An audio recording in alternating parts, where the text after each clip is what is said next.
말씀 보고 있는데요. 오늘은 나훔 2장 1절부터 7절까지 말씀 봉독할 때 제가 1절 읽고 7절까지 한 절씩 교독하도록 하겠습니다. 파괴하는 자가 너를 치러 올라왔나니 너는 산성을 지키며 길을 파수하며 내 허리를 견고히 묶고 내 힘을 크게 굳게 할지어다. 여호와께서 여호와의 영광을 회복하시되 이스라엘의 영광 갖게 하시나니 이는 약탈자들이 약탈하였고 또 그들의 포도나무 가지를 없이 하였습니다. 그의 용사들의 방패는 붉고 그의 무사들의 옷도 붉으며 그 항우를 버리는 날에 병거의 쇠가 번쩍이고 노송나무 창이 요동하는도다.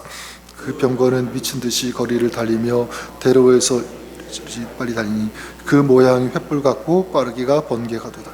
그가 그의 존귀한 자들을 생각해내니 그들이 엎드러질 듯이 달려서 급히 성에 이르러 막을 것을 준비하도다. 수문 열리고 왕궁이 소멸되며 7절까지 읽겠습니다. 정한대로 왕후가 벌거벗은 몸으로 끌려가니 그 모든 시녀들이 가슴을 치며 비둘기같이 슬피 우는도다.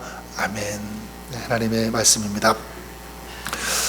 사람들은 종종 이런 생각, 또 이런 질문을 던질 때가 있습니다. 왜 악한 사람들이 잘 살고 반대로 선한 사람들이 고통을 당하는가? 왜 하나님은 악한 자들을 그냥 내버려 두시는가? 이런 질문. 엊그제 우리 기도했지만 베네수엘라에서 큰 대지진이 일어났습니다. 뉴스를 보니까 정말 끔찍하고요, 참혹할 정도로 많은 건물들이 무너졌고 또 그 건물 사이에도 많은 사람들이 깔려 희생당하는 그런 일들. 또 뉴스를 보니까 그 10대 두 자녀를 잃은 엄마가 막 부르짖다가 실신하는 그런 모습도 봤습니다. 우리가 세상을 살아가다 보면 이런 생각, 다시 말씀드리지만 들 때가 있죠. 왜 정직한 사람들이 손해를 봐야 되는가? 반대로 왜 교만한 사람들이 더 큰 권세를 누리는가? 자, 그럴 때 우리는 묻습니다. 정말 하나님 살아 계십니까? 하나님은 지금도 일하고 계십니까? 이런 생각을 가질 때가 있죠. 오늘 이 나훔서 말씀이 바로 이 질문에 대한 하나님의 대답이 아닐까, 그런 생각을 해보게 되는데요. 나훔이 활동하던 시대에 아수르 제국이 세계를 지배하던 그런 시대였습니다. 수도 이 느느웨, 당시에 세계에서 가장 큰 아주 견고한 그런 성이었습니다. 누구도 함락시킬 수 없는, 그런 생각조차 할 수 없는 그런 도시, 그런 성벽을 가지고 있었던, 이게 바로 수도 느느웨. 성벽이 굉장히 높았고요. 그리고 지금 조사하는 거 이렇게 보면 그 느느웨 성 위로 전차가 막 몇 대가 지나갈 정도로 차선이 그러니까 굉장히 많았다는 얘기겠죠. 그만큼 넓었고 식량도 당시에 막 수년 동안 먹을 그런 양식을 비축해 놓았다, 저장해 놓았다라고 밝혀지고 있습니다. 그리고 이 아수르 니느웨는 굉장히 잔인했죠. 정복한 민족 이 사람들의 막 피부를 벗기고 혀를 잘라내고 이 말뚝에 깨워 죽이고 이렇게 공포스럽게 통치하던 그 나라가 바로 아수르 니느웨였습니다. 그래서 사람들은 생각하는 거예요. 이 니느웨는 절대로 무너지지 않는다, 절대로 패배하지 않는다. 자, 그런데 계속 이 나훔서 1장부터 우리에게 주시는 말씀이 무엇입니까? 그렇지 않다라고 하는 거예요. 아니다. 사람들, 세상은 이 니느웨를 정복할 수 없는 것처럼 보이지만 하나님은 이 니느웨를 심판하실 것이다. 이것이 바로 나훔서를 통해서 밝히시는 하나님의 메시지인 것입니다. 그동안 예언으로만 말씀하시던 하나님께서 이제 니느웨의 멸망을 눈앞에 이제 펼쳐 보이시는데, 이게 바로 오늘 우리가 읽은 2장 말씀의 내용입니다. 그래서 1절에 이렇게 시작하죠. 파괴하는 자가 너를 치러 올라왔으니. 파괴하는 자, 이 니느웨를 파괴하는 자를 말하는 거죠. 어느 나라입니까? 바로 메데, 바벨론. 이게 바로 니느웨를 파괴하는 자. 흥미로운 것은 그동안 수많은 나라를 파괴했던 그런 니느웨가, 아수르가 이제 파괴되어진다, 멸망하게 된다, 그 차례가 되었다라는 것을 말씀하고 있는 것입니다. 실제로 이제 북이스라엘을 멸망시켰던, 그리고 유다를 계속 침공하였던 이 강대국 아수르가 메대와 바벨론을 인해서 멸망당하는 BC 612년인가요? 그때 멸망하게 되죠. 그러니까 실제적으로 그렇게 역사적으로 밝혀졌습니다. 세상은 이렇게 강한 자가 영원한 것처럼 보입니다. 권력이 있으면 영원할 것 같고 힘이 있으면 넘어지지 않을 것 같고 항상 이긴다, 승리하는 것처럼 보입니다. 무너지지 않을 것처럼 보이지만 성경은 그렇게 말씀하고 있지 않죠. 아무리 강해도 아무리 튼튼해 보고 견고해 보여도 아니다, 넘어질 수 있다. 왜냐하면 그 강한 나라보다 누가 더 강하시기 때문에, 하나님이 더 강하시기 때문에, 하나님이 손대시면 다루시면 거기에 되게 버틸 자가 없다는 것, 그런 나라가 하나도 없다라는 사실입니다. 다시 말해서 세상의 역사도 마찬가지죠. 사람이 움직이고 강건한 튼튼한 어떤 나라가 움직이는 것처럼 보이지만 사실은 실제는 누가 그 역사를, 그 나라를 움직이고 계시는가라고 할 때 하나님이, 전능하신 강하신 하나님이 움직이고 계시다는 사실입니다. 그렇다면 이것은 오늘 우리에게도 동일하게 적용이 된다라고 믿습니다. 여러분, 우리의 삶도 궁극적으로는 누가 움직이는가? 우리의 삶, 어떤 세상의 돈이, 명예가, 지위가, 어떤 안정감, 이런 것들이 나를 살게, 나를 인도하고 그렇게 이끄는 것처럼 보이지만 그렇지 않아요. 살아계신 전능하신 하나님이 우리의 삶을 지금도 주관하고 계시는 줄 믿습니다. 그래서 이 이스라엘이 그랬던 것처럼, 유다가 그랬던 것처럼 우리 앞에도 니느웨 같은 거대한 문제들이 있을 수 있습니다. 어떤 니느웨가 있죠? 질병과 같은 니느웨일 수가 있고요. 어떤 어려움들, 또 문제, 이게 니느웨처럼 견고하게 우리 앞에 버티고 서 있을 때가 있습니다. 도저히 해결되지 않을 것 같은 어떤 그런 일들, 그런 문제들 분명히 있을 거예요.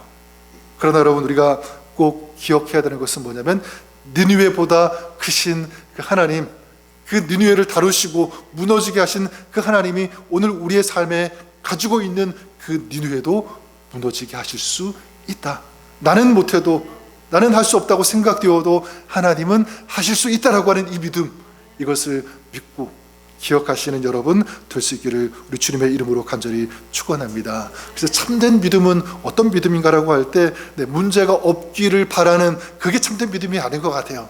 문제는 있습니다. 문제 만납니다. 어려움 있습니다. 하지만 그 문제보다 크신 하나님을 바라볼 수 있는 이것이 바로 참된 믿음이 아닐까, 이런 진정한 믿음을 가지시는 여러분 될 수 있기를 우리 주님의 이름으로 간절히 축원합니다. 그런 의미에서 우리가 고백해야 되는 것은, 하나님이 우리 삶의 진정한 주권자가 되어 주십니다. 인도자가 되어 주십니다. 우리의 삶을 다스리시는 분, 이 세상에서 가장 강력하신, 전능하신 분, 우리 하나님이십니다라고 고백하며 선포하는 이 믿음의 삶을 사시는 여러분 될 수 있기를 주님의 이름으로 간절히 축원합니다. 이렇게 니느웨보다 크신 하나님을 바라볼 때 하나님 어떻게 하시는가? 2절 말씀 보면 이렇게 기록하고 있죠. 여호와께서 야곱의 영광을 회복하시되 이스라엘의 영광 같게 하시나니 이는 약탈자들이 약탈하였고 또 그들의 포도나무 가지를 없이 하였습니다. 여기 뭐라고 말씀하고 있습니까? 여호와께서 야곱의 영광을 회복하신다, 이렇게 말씀하고 있습니다. 회복이라는 단어가 들어갔죠. 회복, 원래의 상태대로 다시 돌려놓는다, 이것이 회복입니다. 아수르의 그 앞자리에 있던 그 유다, 두려움 가운데 살았습니다. 경제, 신앙, 미래, 모든 것이 막 흔들려 무너지는 것 같은 그런 가운데 있었습니다. 그런 가운데 하나님께서 말씀하시는 거예요. 뭐라고 말씀합니까? 내가 다시 회복시키겠다. 우리의 하나님은 어떤 하나님이냐면 회복시켜 주시는 하나님이신 것을 믿습니다. 잃어버렸던 것을 다시 찾게 하시는 하나님, 이게 하나님, 회복의 하나님. 그래서 성경 창세기부터 요한계시록까지 다 보면 계속 일관되게 우리에게 주시는 메시지가 무엇이냐면 회복 아닙니까? 회복이죠. 아담과 하와가 죄를 지었을 때 하나님은 무엇을 약속하셨냐면 회복을 약속하신 것이고요. 노아 시대 심판 이후에도 하나님은 새로운 시작, 회복을 약속하시고 말씀하셨습니다. 신약의 탕자가 집을 떠났을 때 아버지는 아들을 기다리게 되죠. 회복을 기다리시는 것입니다. 준비하고 계신 것이죠. 베드로가 예수님을 3번 부인했을 때도 예수님께서 먼저 갈릴리 바닷가에 찾아가셔서 베드로를 만나 주셨고 그의 마음, 그의 믿음을 회복시켜 주시는 이 일들, 십자가도 마찬가지입니다. 십자가, 예수님께서 십자가를 지신 이유, 십자가에서 죽으신 이유가 무엇이냐면 내 죄를, 어떤 죄인을 멸망시키기 위함이 아니라 뭐가 있습니까? 죄인을 회복시켜 주시기 위해서. 그게 바로 십자가 아닙니까? 자, 그렇다면 이 하나님의 회복의 이야기는요, 오늘 우리의 삶에도 좀 동일하게 적용이 되어 지금도 그 회복은 역사되고 있음을 저는 믿습니다. 우리에게도 보면 회복되어야 될 것 참 많이 있는 것 같아요. 그렇지 않습니까? 우리 삶에도 보면 무너진 자리들이 있어요.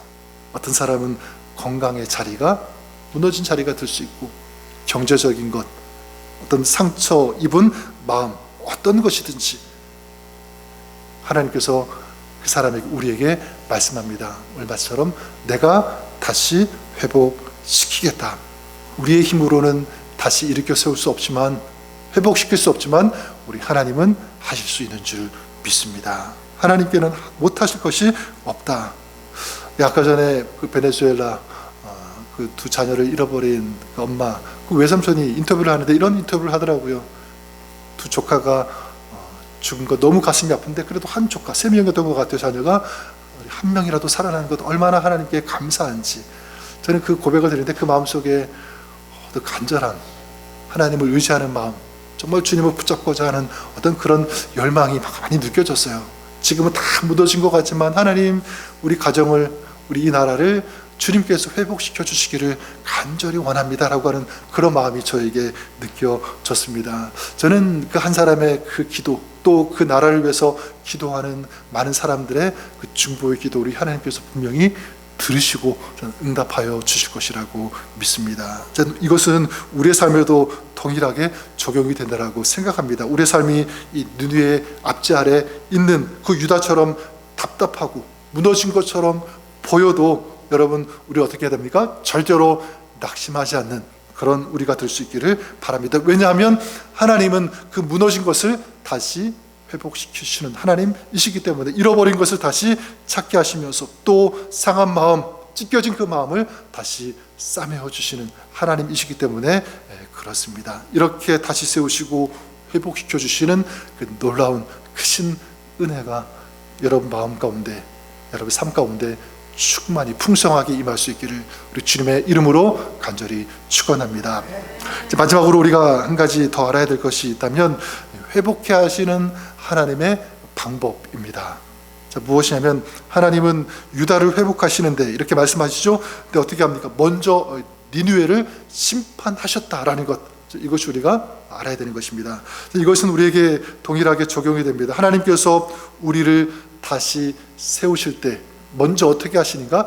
우리 안에 있는 니느웨를 먼저 무너지게 하신다. 우리가 보아야 될 영적인 관점이라고 생각합니다. 우리 안에도 하나님보다 더 크게 자리 잡고 있는 니느웨와 같은 것 있다는 사실이죠. 어떤 경우에는 교만일 수 있고, 이 니느웨일 수 있는 거예요. 욕심일 수 있습니다. 어떤 세상을 의지하는 그런 마음들, 어떤 죄된 습성들, 이런 것들, 미움, 죄, 이런 것들, 하나님은 그런 것들을 그냥 가만히 두신 채로 회복시키지 않는다라는 사실이죠. 먼저 그것을 어떻게 합니까? 무너뜨리시는 하나님이라는 거예요. 그래서 그것을 무너지게 한 다음, 그리고 없앤 다음, 그 다음에 하나님의 은혜와 말씀과 성령으로 새롭게 세워가시는 하나님, 이것을 우리가 알았으면 좋을 것 같습니다. 그래서 때로 하나님께서 우리의 계획을 내려놓게 하실 때가 있어요. 왜냐하면 우리가 생각하는 것, 계획하는 것, 판단하는 것 옳지 않을 때가 있어. 나는 맞다고 생각하는데 하나님 보실 때는 그렇지 않기 때문에 하나님께서 그것을 내려놓게 하실 때가 있습니다. 무너뜨릴 때가 있는 거죠. 잃어버릴 때가 있습니다. 우리의 힘으로 아무것도 할 수 없다라고 느낄 수 있도록 깨닫게 하시는 그런 시간들이 분명히 있다라는 사실입니다. 그럴 때 나는 이렇게 생각하는데, 난 이렇게 계획하는데 이것이 맞다고 생각하는데 왜 이것이 없어지지, 제대로 되어지지 않지? 라고 생각할 때, 그때 하나님께서 나를 버리시는구나, 내 기도에 응답하지 않으시는구나, 이렇게 생각할 때가 있습니다. 근데 분명히 말씀드리지만 그렇지가 않습니다. 하나님은 우리를 무너뜨리시는 것이 아니라 우리를 무너뜨리는 것을 무너뜨리시는 하나님, 그분이 바로 우리 하나님이신 줄 믿습니다. 우리가 잘 봐야 되는 거죠. 우리는 자꾸 이게 맞다고 생각하는데 하나님은 그것이 나를 무너뜨리기 때문에 그것을 없애시는 거예요. 이게 하나님의 방법이라는 사실. 그래서 하나님은 우리에게 더 좋은 것을 주시기 위해서, 더 아름다운 것들을 주시기 위해서 그렇지 않은 것들을 취하실 수 있다라는 사실을 우리가 꼭 기억했으면 좋겠습니다. 어느 조각가가 큰 대리석 앞에 서 있었습니다. 사람들은 그것이 그냥 커다란 돌덩이로 보였는데 그 조각가가 칼과 정을 가지고 이 대리석 앞에 섰고요. 그리고 이 대리석을 며칠 동안 이제 깎기 시작한 거예요. 다듬기 시작한 것입니다. 사람들은 생각한 것은 저 큰 대리석 왜 저렇게 좋은 돌을 자꾸 깨뜨리는가 이렇게 생각했는데 이 조각가가 뭐라고 얘기했냐면 나는 돌을 부수는 것이 아니라 돌 안에 있는 작품을 꺼내고 있는 것입니다. 그래서 몇 달이 지나자 어떻게 되냐면 그 다듬어진 그 돌이 어떻게 되면 아름다운 조각상이 되었다라는 것입니다. 하나님은 우리의 삶을 저는 그렇게 다루신다라고 생각합니다. 어떤 경우에는 자꾸 깎아내는 것 같아요. 무너지게 하는 것 같습니다. 무너뜨리는 것 같습니다. 빼앗아 가는 것처럼 느낄 때도 있습니다. 하지만 하나님은 우리에게 빼앗아가는 것이 아니라 망하게 하는 것이 아니라 우리 안에 있는 이 하나님의 영광, 하나님의 형상이 아름답게 드러나도록 하시는 하나님. 이게 진정한 회복이잖아요. 그 하나님이 우리의 하나님이신 줄 믿습니다. 혹시 지금 하나님께서 내 삶을 더 굉장히 많이 깎아내시는 것 아닌가 이렇게 생각되시는 분들 아마 계실 거예요. 왜 기도해도 응답이 되지 않지? 왜 이런 시간을 지나가야 되는가? 이해가 되지 않는 그런 분들 있을 것입니다. 그럴 때 여러분, 오늘 나음을 통해서 우리에게 주시는 하나님의 음성, 하나님의 메시지를 꼭 기억하고 외칠 수 있기를 바랍니다. 하나님은 회복시키시는 하나님, 다시 세워주시는 하나님, 잃어버린 것, 무너진 것을 다시 찾게 하시는 하나님, 회복의 하나님이 우리의 하나님이신 것을 믿습니다라고 하는 이 기도, 이 고백이 여러분의 기도가 될 수 있기를 우리 주님의 이름으로 간절히 축원합니다. 하나님은 오늘 우리 삶 가운데 일하고 계시는 거죠. 지금도 회복을 준비하고 계신다라는 사실을 우리가 믿고 그 하나님을 바라보며 그 하나님만 신뢰하고 우리 찬양했던 것처럼 주님만을 의지하는 그런 여러분의 삶과 사역 될 수 있기를 우리 주님의 이름으로 간절히 축원합니다. 그럴 때 이렇게 기도할 때 회복시키는 하나님을 신뢰할 때 하나님의 그 놀라운 회복의 역사, 그 은혜의 역사 오늘도 우리 삶 이제 2026년 후반기 시작하는데 남은 한 해 모든 시간 가운데 주님께서 함께 하시고 이런 은혜의 놀라운 역사 주님께서 이루어 가실 줄 믿습니다. 이런 하나님과 동행하는 복된 삶, 승리하는 여러분의 삶 될 수 있기를 우리 주님의 이름으로 간절히 축원합니다. 한번 기도하겠습니다. 사랑과 은혜가 풍성하신 우리 좋으신 하나님 아버지, 나는 다시 회복한다라고 하는 유다를 향하여, 이스라엘 백성들을 향하여 주시는 이 놀라운 약속의 말씀이 오늘 우리를 향한 주님의 메시지임을 우리가 알게 하시고 믿게 하여 주시옵소서. 오늘도 무너진 자리, 상처 입은 자리, 염려가 되고 걱정이 되는 그런 삶의 자리들 많이 있습니다.